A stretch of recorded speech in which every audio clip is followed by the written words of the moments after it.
Hi, I'm Comdt Daniel Ayiotis, the officer in charge of the Irish Military Archives, based here at Calibre Barracks, Mines in Dublin. Now, as much as we'd love to have people on site, given the current COVID restrictions, I'm delighted to be able to welcome you here to this virtual tour of the history of the military archives as part of St Patrick's Festival 2021. The military archives hold some of the most valuable historical military and defence records in the country. And the institution itself dates its history back as far as 1924. However, this whole barracks has a long and rich tradition itself. Calibre Barracks occupies a site of over 40 acres here on the south side of Dublin city centre. Originally known as Portobello Barracks, construction began in 1810 and was completed in 1815. It was built as a cavalry barracks, first occupied by the 6th Dragoon Guards, and you can still see the architecture of the old stables throughout the barracks.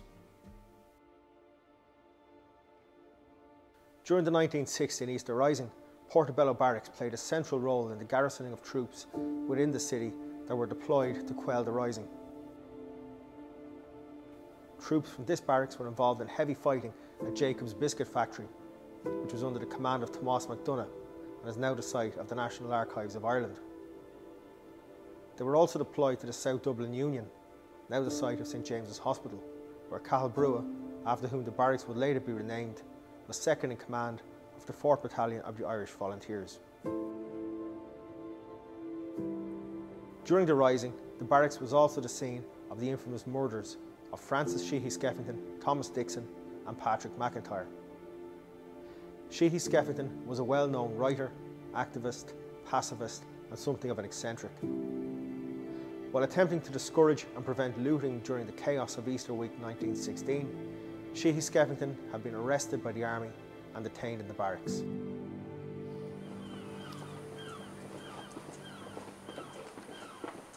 Morning, Noel. Good morning, Daniel. How are you? Good, thanks. Thanks for meeting me here for the barrack history tour. Can you tell me a bit about what happened on this spot, please?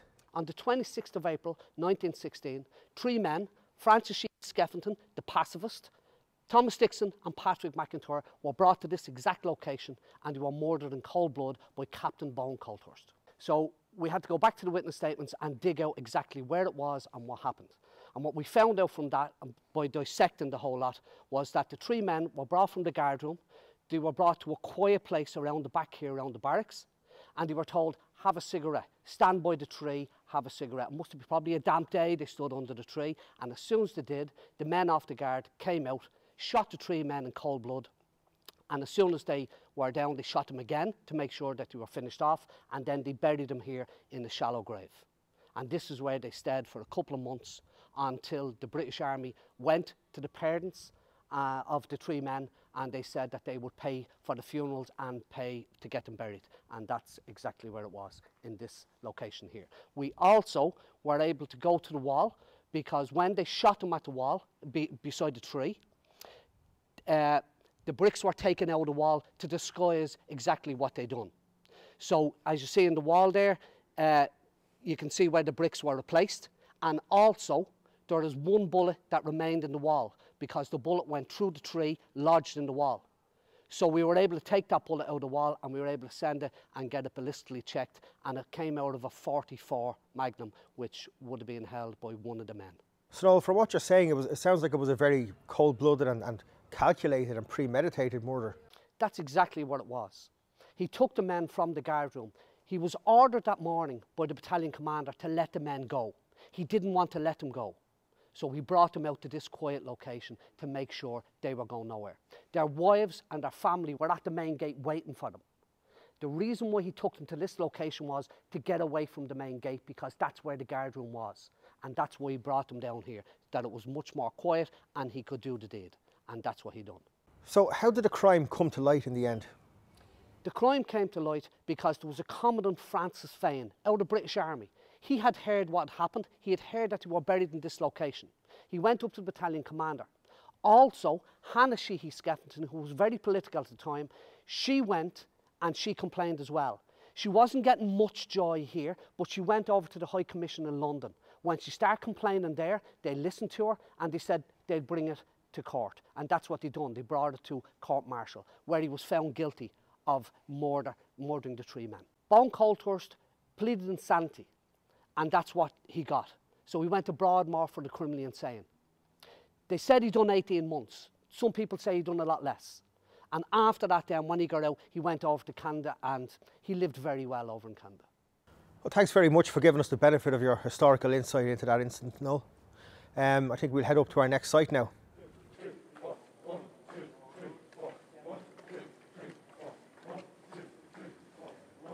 Now, this barracks has very significant connections to Michael Collins. Can you tell me a bit about this monument? Well, this stone here, this went under construction and it was unveiled in 2013. It actually came under fold in 2011 that I put a project in to find out exactly everything about the photograph.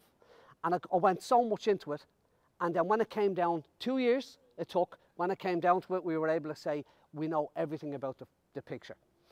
From why he was standing on this exact location, because this is why the stone was here, right down to why the crowd were there at the funeral of 9 lads who were shot down in Ballyseedy. This is where the funeral was held, and he was, after being at the funeral, and then he was making his way back to the red brick house where he lived here in the barracks. And I see to the left of Michael Collins in this photograph as a young boy.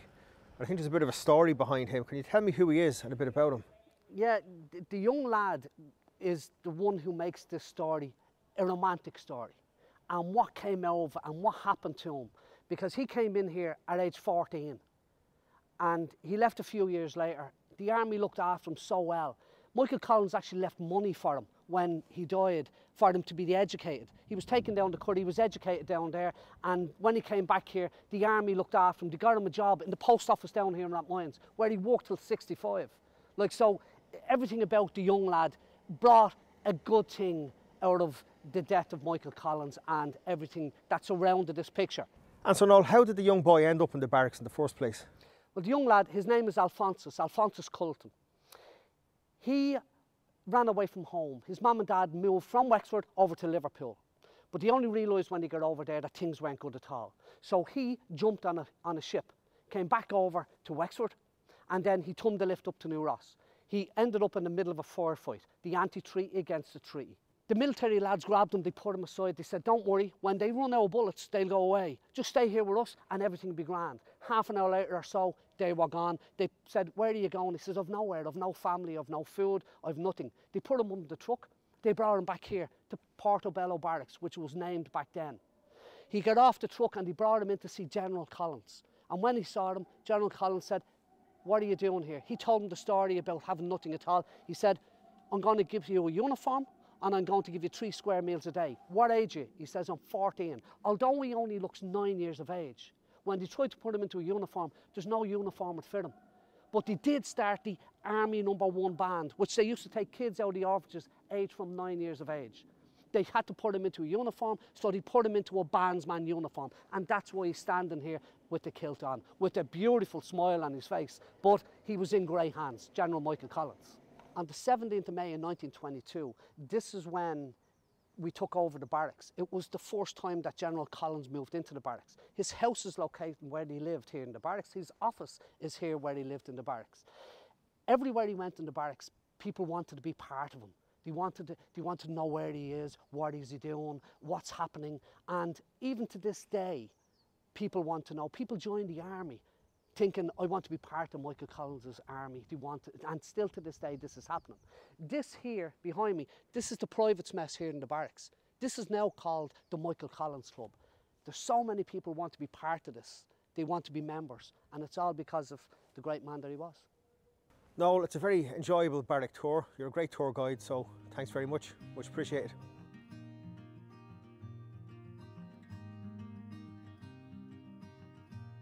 The military archives was set up back in 1924 by Colonel M.J. Costello. Costello was the Director of Intelligence at the time, and he recognised the need for his department to be able to verify pre-truce service for the purpose of the recently introduced Pensions Acts, which granted pensions related to War of Independence service. At this time, the archives was primarily looked after by a civilian clerk named Thomas Galvin. While the archives was operating on the direction of Costello, it didn't have official sanction from the Minister for Defence. As part of the process of seeking this official establishment, Galvin produced the Military Archives Draft Proposed Establishment in February of 1925. This is a very important document in the history of the military archives. For one thing, this very thorough proposal touches on themes and practices which are recognisable to professional archivists to this day. The first person to hold the official appointment of officer in charge was in 1935. This newly established appointment was given to Colonel J.J. Ginger O'Connell. O'Connell had been a senior figure in the Irish Volunteers and appears in Leo Whelan's famous painting of the IRA General Headquarters Staff 1921 as the Director of Training. O'Connell and Captain Niall Charles Harrington were the driving force behind the military archives during the 1930s. But when the Second World War started, O'Connell's expertise were more urgently needed elsewhere. It wasn't until 1982 that the military archives was re-established. This was thanks to the efforts of Captain, later Commandant Peter Young. Peter Young was the driving force behind the military archives throughout the 80s and 90s, and among his many great achievements was successfully petitioning, along with Katrina Crowe of the National Archives, for the release of the records of the Bureau of Military History. In April 2016, the current building was opened by President Michael D. Higgins. This purpose-built archival facility was one of several government capital projects known as permanent reminders, built to commemorate the 1916 Easter Rising and encourage engagement and exploration of Irish history and identity through research, arts, culture and education. The Military Archives Reading Room is named in honour of Peter Young, with a dedication under his photo giving him the epithet the Father of the Military Archives. This building is a fitting tribute to Peter's vision of what the military archives could and should be. This is the military archives itself. The building on the right was a hospital block built in the 1840s, which now houses the reading room and the administrative offices. The building on the left is the repository, where all of the records are kept. So this is the Commandant Peter Young reading room at the military archives. This is where, when researchers come, they're given access to the documents that we have in our custody. It was designed, as you can see, very thoughtfully by McCullough Mulvin Architects. It's all wooden design, means it's a comfortable and welcoming space for people to research. And we have a 16-seat researcher capacity, each one individually lit with access to PowerPoints. We often find when people come in, especially to research family history, they come in groups and they like to be able to talk and discuss things back and forth. We also get people coming in to discuss and research group projects. So for that we have this room here, which we call the noisy room or the genealogy room. It has a few different names. In here, people can work collectively, discuss projects or discuss material they're looking at, and they also have access to other resources that we provide, including our small but well kitted out military history reference library and some of our digital resources, including the Military Archives website. On here you can access online digital collections, you can get access to finding aids for reading room collections, and you can also access the many other digital resources that we provide on this website. The website also gives details of how to make an appointment and book into research at the military archives. So this is the repository itself. This is where we keep the records that are in our custody. Now, this was built to best international standards and it was a purpose-built archival facility. This is the lower floor of storage. We have shelves here, 16 shelves high. Above us we have the same floor space and the shelves are 10 high. We have just over 21 linear kilometres of shelving in here to store our records and also uniforms and our museum artefacts. The climate in here is controlled. It's kept at 15 degrees Celsius and a humidity range of 45 to 60% relative humidity at all times. We have air conditioning ducts, you can see them on the roof, which are controlling the temperature. The shelves are electronic and stackable, which means we have twice the capacity we would have if the shelves were static.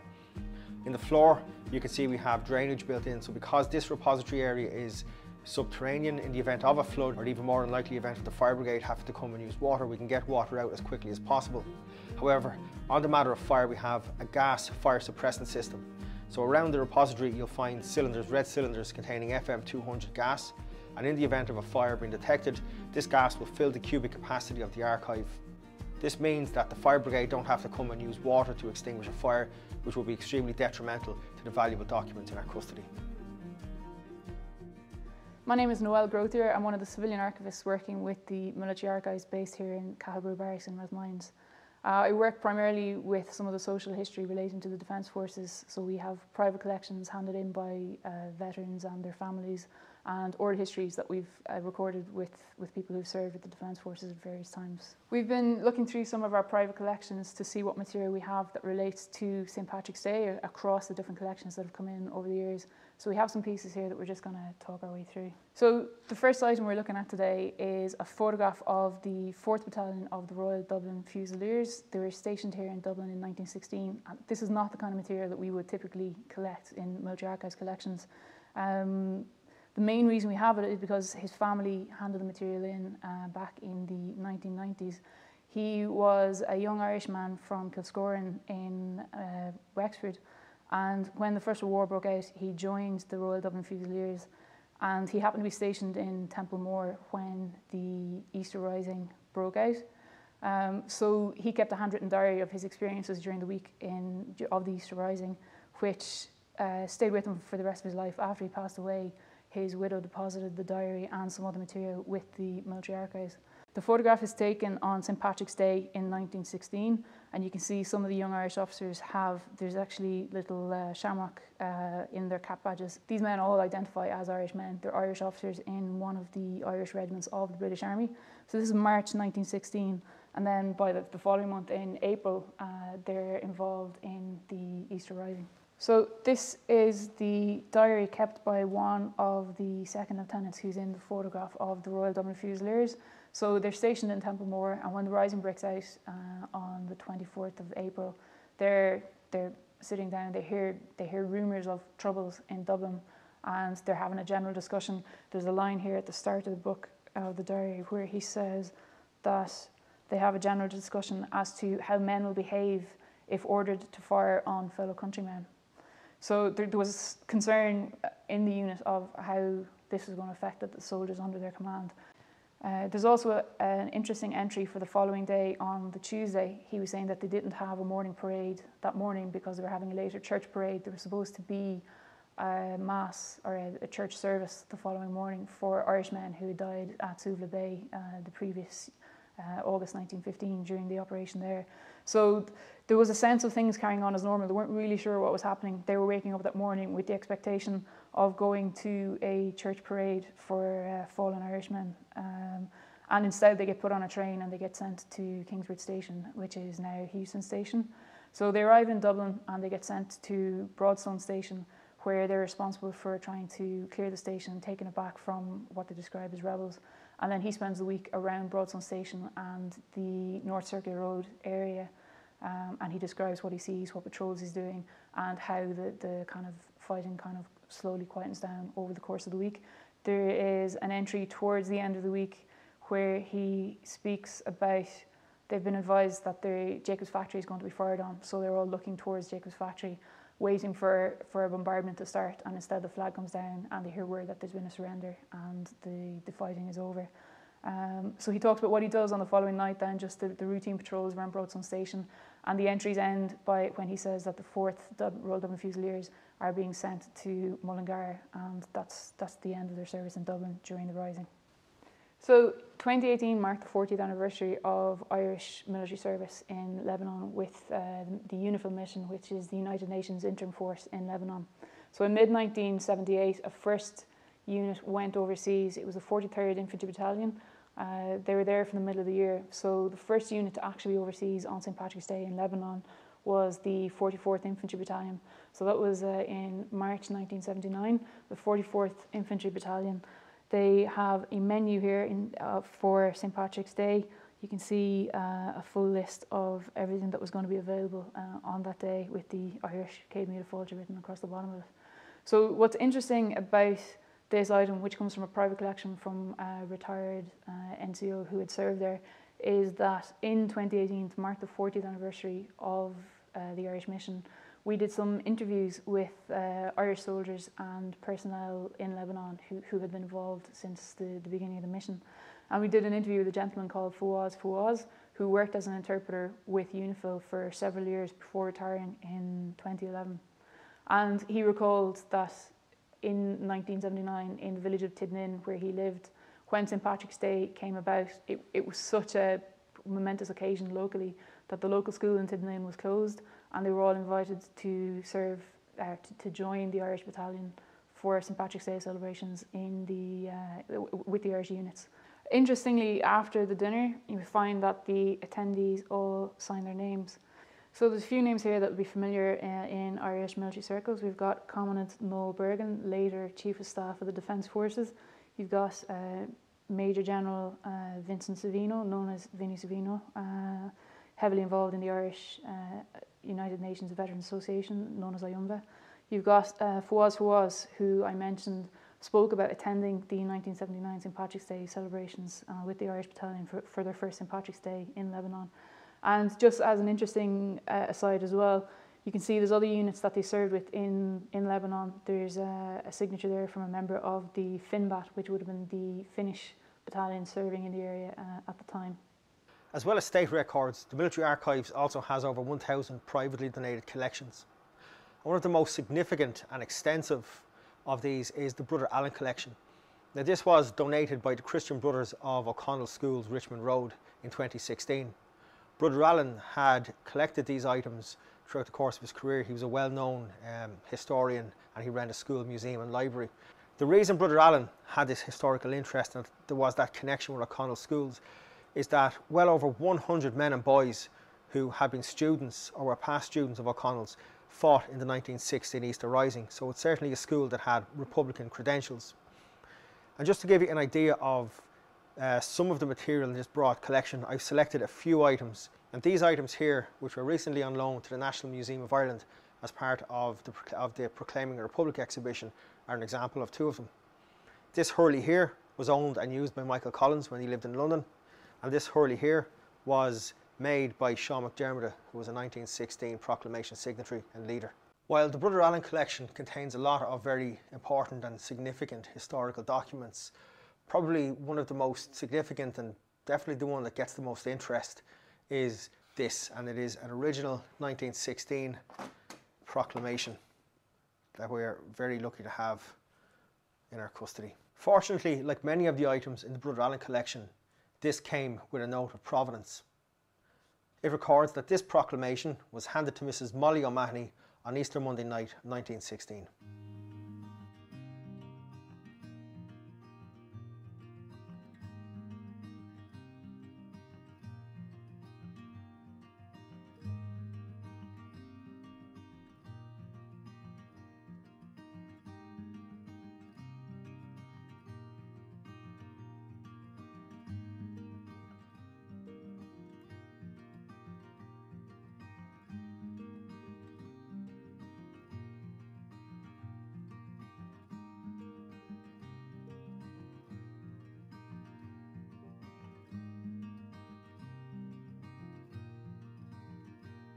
Last year, the Military Archives was delighted to be invited to participate in St Patrick's Festival for the first time by the then CEO, Susan Kirby. Unfortunately, due to COVID, that fell at the last hurdle. This year, we've adapted and overcome, and we've been delighted to be able to bring you on a virtual tour in history of the archives at Calibre Barracks. And hopefully next year, you'll be here to join us in person as part of St Patrick's Festival.